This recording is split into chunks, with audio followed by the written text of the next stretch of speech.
I want to try to rank Les Indemodables fragrances today. So I just want to say, even my least favorite Les Indemodables fragrance is going to be, if you put it in a pile of 100 random samples, it will probably still be in the top 5, top 10. All of these are great fragrances. They use high quality ingredients. Yeah, they're expensive, but they're not any more expensive than a lot of other designer and niche brands. And you know what you're getting. They list high quality ingredients on the website, so you know you're getting 10% ambergris in the composition or 1% orris. They smell like high quality ingredients. I wish more brands took that approach. You know, tell you what's in the fragrance, why it's expensive. I think a lot of people that are into fragrances would appreciate that. I know I would. If a brand listed, if they list like what they put in the fragrance, I would be more willing to buy. You know, if a fragrance said, oh, it's got even 2% rose in the composition, I would probably want to try that out and buy it if it smells good, because I know I'm getting, you know, a real rose fragrance instead of a bunch of synthetics. But yeah, so let me try to rank these. Most of you probably know, if you're watching this, Anton Lee made most of these fragrances. He's a great perfumer. There's a few, I think the early ones were made by a different perfumer. I'm not sure who that is, but they're good too. So let's start out with my least favorite and work my way up. This is a tough one for my least favorite, because the two that are on the bottom are good. They're just not for me. And let's go with my least favorite as Patchouli Noisette. This is still a good fragrance. You know, I kind of get some like, I need to wear it more. I bought a Lucky Scent dabber, so I'm not getting a proper spray, so maybe that will change things up. But this fragrance, yeah, it's a patchouli. I just think it's nothing super unique. You know, I don't know why I'm kind of getting Tom Ford Beau de Jour vibes a little bit, but with more of like a synthetic amberwoody or something in there, which is weird for Les Indemodables. It's not bad, like I said. It's kind of like Les Indemodables is Uncut Gem, comparable to like Frederic Mall's Uncut Gem. You know, it has designer-like qualities. I noticed with Anton Lee's other creation for Eris, it kind of is like that, like these synthetic aroma chemicals done in a good way. It's just different from the brand, I guess. But like I said, that's the only one I don't have a spray from. You know, I got this sample set before that one came out, so I need to try it. But at the moment, I just feel like, you know, it's kind of like a mature patchouli, amberwoody fragrance. I don't know. It's a little too, yeah, just aroma chemically patchouli. I know it has hazelnut in there. I don't get that at the moment. I don't know. I need to try it, but right now it sits at the bottom. If I had to buy Les Indemodables fragrances, all of them, that would be the last one I buy. So let's go with number 2. It's gonna be Cuir de Chine. So this one is supposed to be a leather fragrance. I get more of like a fruity osmanthus in there. Like, it's unique and it's good. I just don't like fruity leathers. They're just not for me. I mean, like I said, I still like that a lot. It's probably the best fruity leather that I've smelled. It's just not for me, really. Maybe it will grow on me, I'm not sure. So let's go number 3. I'm going with Fougere Emeraude. So this is one I really like the opening. It has that tuberose, comparable to Frederic Mall's Carnal Flower. I do like Carnal Flower better. I think that one evolves more and has a lot more going into it, and I like the tuberose on the opening of that one better. This Fougere, though, Emeraude by Les Indemodables, I feel like it kind of fades I think it fades to like a light lavender, kind of weak, and it just gets kind of basic to me. And cornflower does that too a little bit, but I guess what it dries down into, I prefer more like a sunscreeny floral summer day, whereas this is just like calm lavender. It dries down to. Maybe tuberose with my skin just fades really quick, I'm not sure. And another thing with Les Indemodables, this ain't a complaint or anything, but I feel like a lot of them, not all of them, there's a few that kind of dry down real minimal and light. It's like there's not too much complexity in some of them for me. Maybe, I don't know what it is. I don't know what it is about them, but some of them are pretty minimal for me, or they dry down simplistic. And Fuchsia Emerald is one of those. And number 4, my next one, is similar to that. It's Chypre Azul. So this one, when I first smelled Les Indemodables, this was my favorite. Number 1. This was on paper when I first smelled it. So maybe on my skin it changed, but I still really like the opening. I don't really get like, it's called Chypre Azul. I don't really get like a Chypre fragrance really. Maybe a little bit, but not really. But the issue with this fragrance for me, and like I said, I still really like it, but it just dries down to like an orange. It smells like a Texas orange. Like you got orange. You got an orange and your hands smell like it. On my skin, it dries down to that in 5 or 10 minutes. So still a good citrus fragrance. If you want to smell just like orange, this is one of the best out there. But once again, this is near the bottom because of that simplistic, the simplistic nature of the fragrance, just orange. I still really like it though, and it was my favorite. It might move up, I'm not sure in the future, but I think there's other ones that are more complex and keep me thinking more than this. I don't want to just smell like an orange that much. Occasionally, but it's still great.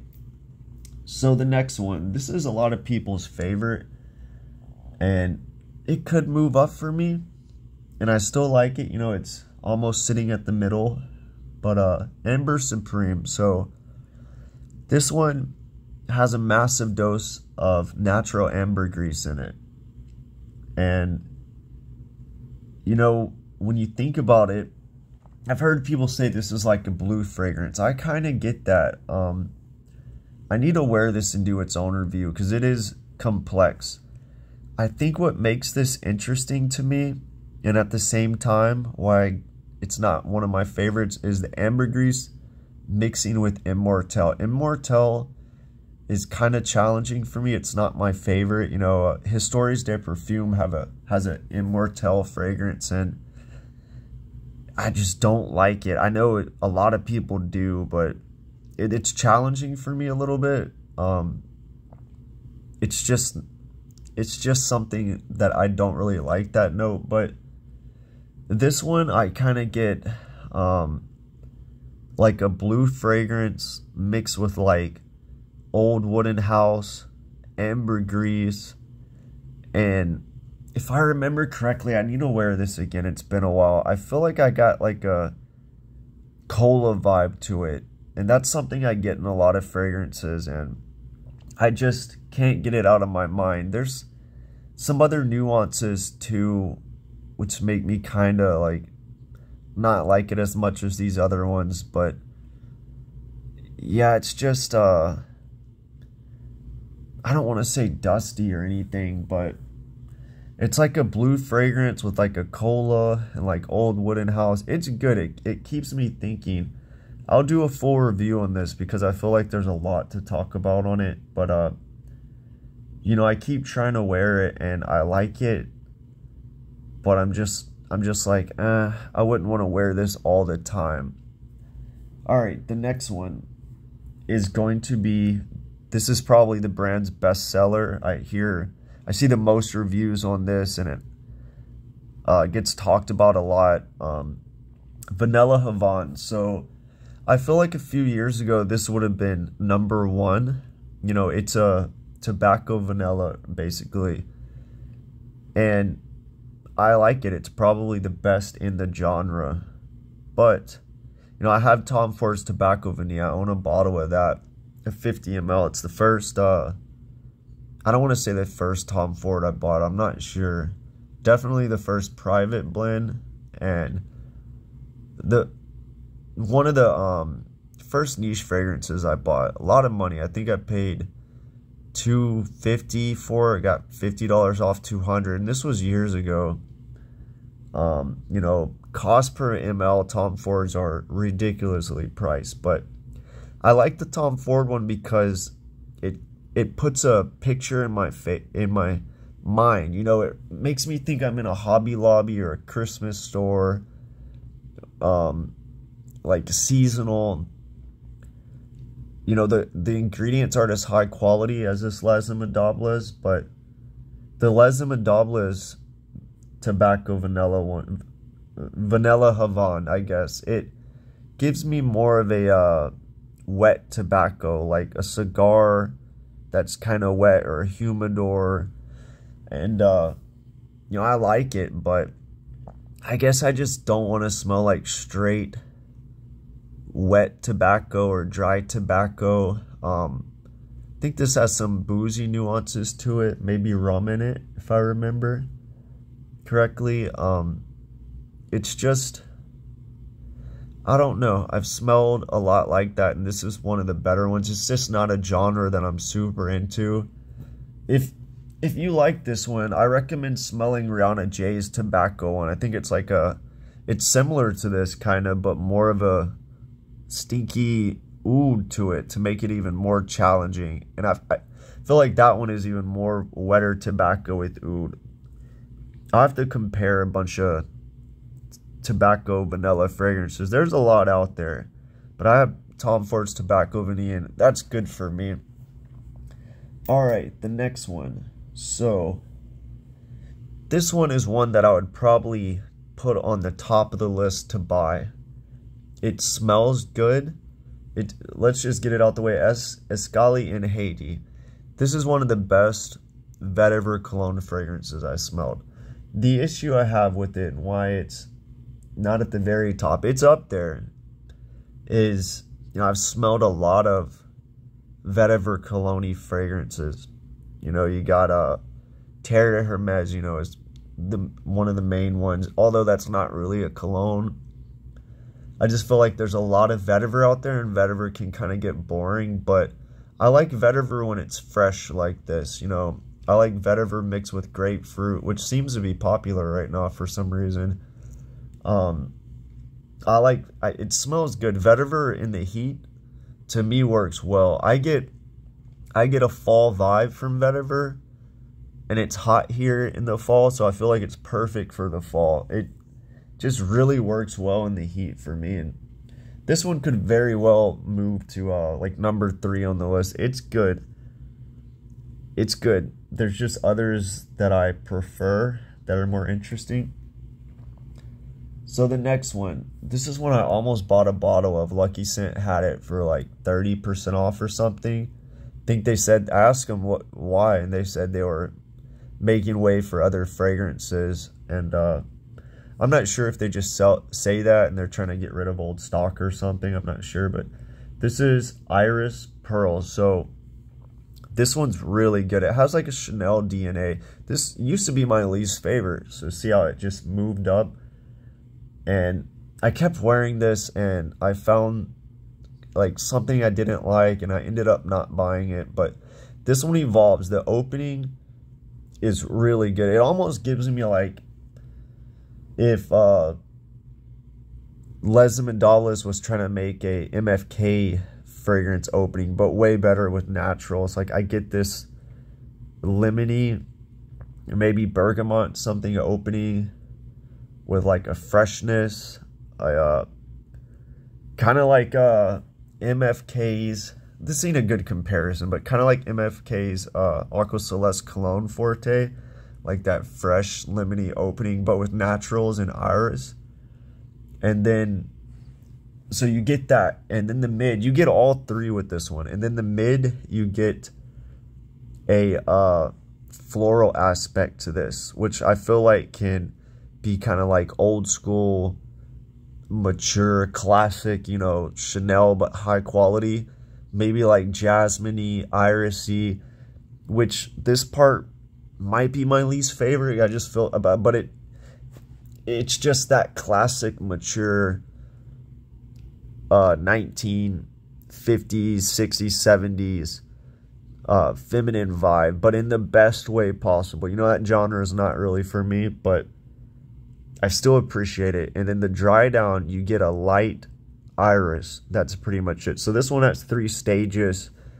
Anton Liam, I think, made this. He did a good job. I just feel like there was something kind of piercing in this to me.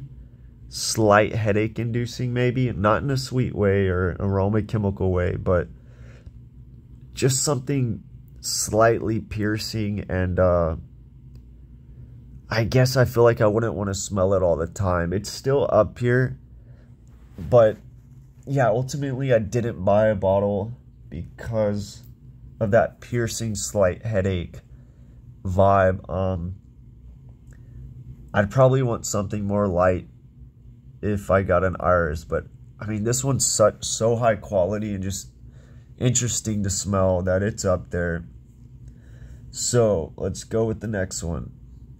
This one's up here. I think we're on top 4. So Indemodables. So this one was a tough one because I feel like it almost feels like an incomplete amber fragrance or something. You know, it feels like it's missing something. It's very minimal, but good. You know, I guess I don't mind that, but it's like Musk Ravager, but stripped down. That's kind of what I get from this. I don't know if I hear a lot of people talk about this, but I get like a light vanilla lotion kind of ambery on the dry down with some musk. It's not overdone, but it's in there. You know, it kind of like Chanel's 1957, but with higher quality musk. Not as many, not as no aldehydes that I detect like that though, but it has that, you know, 1957 has that slight vanillic dry down. This kind of has that in an ambery way with some musk. I feel like that's all there is to it, like a musky, light vanilla, light amber. I don't want to say lotion, but it's good. I compared this with I think Musk Ravager, this one, and Chanel's 1957, and Diptyque's Florida Poe. I put them on skin, and this one smelled the highest quality, of course. I think out of those, though, I own Musk Ravager, so maybe I would go with that one. But I feel like that's just a more complete fragrance. But Florida Poe ultimately came in last for me. I feel like that one dried down kind of basic. It's still good. There's another one. There's a Celine one, Le Poe too. That one I really like, but that one would come in last. I think that one dries down more designery. These aren't too comparable, but it kind of gives you an idea of like the musky nature of it. But yeah, it's good. It's a good minimal fragrance. I feel like I've smelled a lot like this before, but this one is a more minimal version kind of. And I don't know how I feel about the vanilla in it. I mean, it's not too much, but I just wonder, anytime I see vanilla, I wonder if something else could have been done, you know, instead of vanilla or tonka bean. But I still really like it. It's one of the best. I might buy a bottle one day. Okay, so number 3. So this one has grown on me. This might have been closer to the bottom of the list a year or two ago as well. This is Oriental Velours. This one I don't hear a lot of people talk about. And, you know, someone once told me when I was wearing this that it smelled like crawfish when I was around. Maybe it has a spiciness to it. I don't know. But it's just interesting. I'm wearing it right now. You know, it smells like I want to say it smells kind of like myrrh. I don't know the notes. it's hard to explain. I'll have to do a full review on that one day. It's unique. It's interesting. I haven't smelled anything like it at the moment. It smells good. You know, it doesn't smell dated. It doesn't smell super modern. It doesn't smell classic. I guess it gives me a vibe of like a house, kind of. Maybe some spices. It's good. You gotta try it. It's just hard to explain that one. You know, I'd like to watch some reviews if I could find them on that one. It's difficult to explain for me. Let's move on to my second favorite. This could very well be number one. My sample is almost gone, and I feel like I should buy another sample set. Great value. I think, you know, you're getting like a dozen 3 mLs for $65. That's 36 ml. You know, a 50 ml bottle of this brand goes for, I think, like $230 on Lucky Scent now. They went down on Lucky Scent, the fragrances, but the colognes went up from $135 to $170. Kind of weird. Different websites have different prices, but on a lot of websites, 50 ml is $260 USD, and the 100 ml colognes are like $135 on a lot of websites. But Indemodables themselves increased the prices of the colognes, and I think decreased their other ones. I guess they were trying to compensate with the colognes. I don't blame them. The colognes were an excellent value. They probably could have kept the price on the regular ones, but yeah, that's cool that they did that. Went down on the regular ones though. But Rose Digimol is my number 2. So this one's good. It's real rose, and it just makes me feel good smelling it. Something about natural rose does that. Makes me happy. And you know, a lot of Bortenoffs, I smell that real rose, and it's so good. But this one with the mintiness and I believe lavender, it just worked. I think I heard some people say they get cigarette smoke from it. I don't really get that. It's also minimal. You're getting a real rose with some mintiness and a little bit of lavender, and you know, that's kind of it. But the rose talks, that's all you need. It talks for itself. You know, and the mintiness with it makes it like fresh. It's not overly, it's not really feminine to me. You know, I wouldn't say it's masculine either. It's pretty unisex. But it is good. It is good. You know, I smelled it. I compared it once on skin with Portrait of a Lady and Rose Tenir by Frederick Malle, and this one came in number 1, maybe numerous times. I think Rose Tenir, I don't remember. Rose Tenir and Portrait of a Lady are so close. It's almost like a tie. I feel like maybe Rose Tenir, after wearing it a bunch, might get tired of it, but Portrait of a Lady smells like a lot of other things. This one's unique. I would go for this one. One of, if not the best rose fragrance I've smelled. As far as natural rose, there's some Cartier roses that are good. You know, I like Toy Boy a lot, more synthetic probably, but I think that's one of the better designers out. You know, it smells unique. It smells like a niche fragrance, but that's different. This is different. This one's comparable to some Cartier roses or Bortenoffs. You know, it smells high quality like these artisanal brands. I haven't smelled a Riege fragrances, but I'd imagine it smells similar to that rose. It is good. So my number 1, this could have been switched with the rose one, but this is my number 1, is Cologne de Indonesia. So Indonesia, I'm not sure how to say it, but this one is one of the best colognes I smelled. It kind of has like a 1990s feel to it. It just smells like all of the colognes you've ever smelled, your favorites, amped up the quality. You know, you can smell that ambergris in it, the saltiness. It's just a cologne done right. And, you know, maybe it's not unique and I should have ranked it lower. But, you know, in the summer, it's perfect. You know, it's one of the top 3 colognes or summer fragrances to me. I like it. I actually bought a bottle and I returned it because the packaging was all dented up, and it was at Lucky Scent, and you know, they told me that they would send a new one, but if it was damaged they wouldn't let me return it. So ultimately I didn't get it, and prices went up, and it's out of stock anywhere else, and I don't really want to buy from Lucky Scent, try again, and it's damaged or whatever. I wish they silicone wrap these fragrances, you know, put plastic around them, you know. I don't like how like Frederick Malle and Creed and, you know, even Les Indemodables do that, because people can buy them and spray them, empty them out and put something else and return it. You know, I don't like worrying about that kind of stuff, or, you know, is it already primed? But anyway, the Cologne de Indonesia one is great. It's so rare to find a natural, you know, a real cologne with natural ambergris in it like that, with, I believe, bergamot, just cologne-y, but in the best way possible.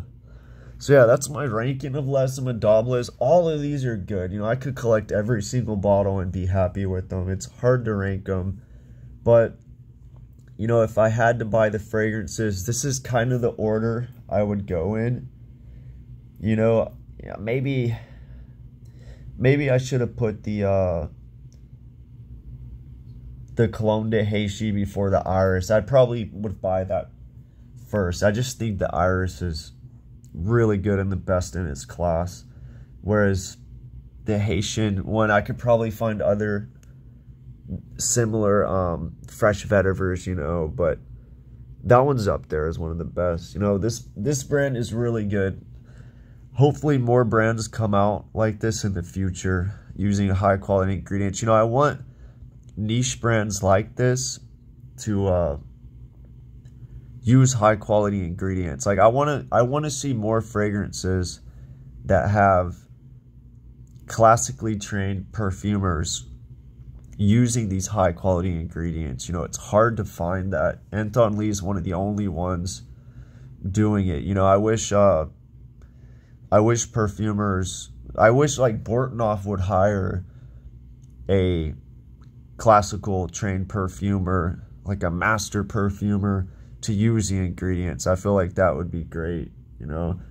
And I'm curious, you know, if Les Indemodables would hire other perfumers, kind of like Frederick Malle, you know, hire other perfumers to see what they can come up with, because I'm sure it would differ from Anton Lee's. But yeah, so that's my ranking of Les Indemodables fragrances.